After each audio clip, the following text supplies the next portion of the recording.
Magandang umaga. Ako po si Mark Lester Lira.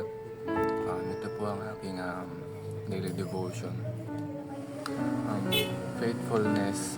God bless our faithfulness. God blesses our faithfulness. Na tinalakay po ni Pastor Russell Ocampo sa 365 daily devotion. Ang Bible verse po ngayong araw ay galing sa Matthew chapter 25 verse 21. Ang sabi po dito, His Lord said unto him, Well done, thou good and faithful servant. Thou hasn't been faithful over a few things, I will make thee ruler over many things. Enter thou into the joy of thy Lord. Unang katuruan po ngayong araw ay faithfulness. Faithfulness in itself is success.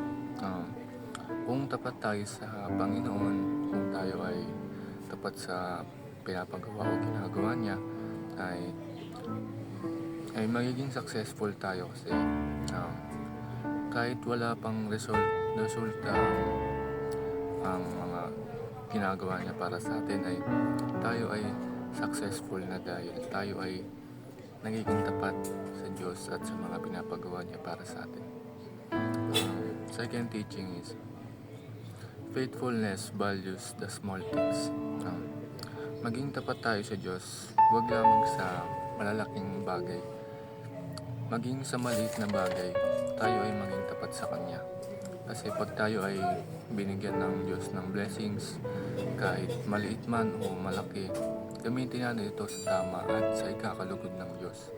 At kung tayo ay katiwa-tiwala sa maliit na bagay, tayo ay pagkakatiwalaan naman ng Diyos sa malalaking bagay.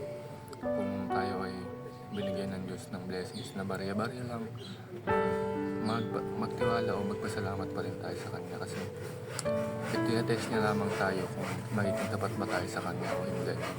Dahil kung sa maliit na bagay hindi tayo mapagtitiwalaan, paano pa kaya sa malaking bagay? Third teaching is faithfulness is a vessel of blessing. Faithfulness daw ay isang container ng pagpapala.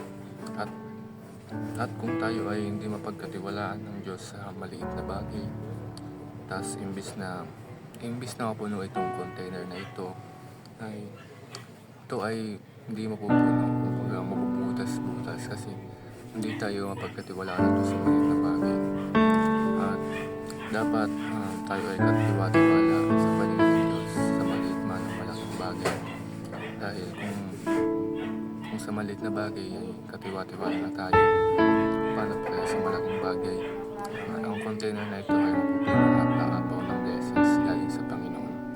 Ang realizations ko is maging tapat lang tayo sa Panginoon at hintayin lang natin na bigyan niya tayo ng malaking blessings.